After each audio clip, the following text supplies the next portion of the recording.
Saya bukan menggurui, marilah kita banyak-banyak berselawat.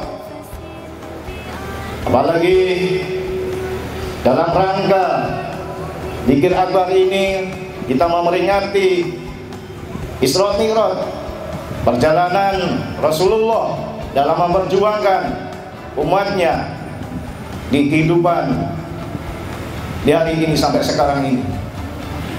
Dengan banyak berselawat kita mengharapkan syafaat dari baginda Rasulullah sallallahu alaihi wasallam yang melakin nanti. Amin.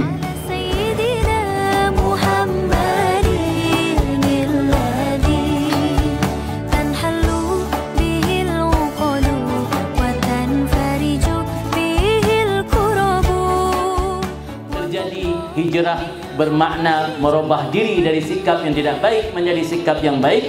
Ini adalah fardu ain hukumnya. Ini ada disebut dalam kitab-kitab ulama. Fardu ain, hijrah minal jahli ilal ilmi, hijrah minal maksiat ila taubat, hijrah minal israr alal maksid ila taubat. Itu termasuk kewajiban ain, artinya kewajiban untuk individu melakukan hijrah yang berarti tersebut.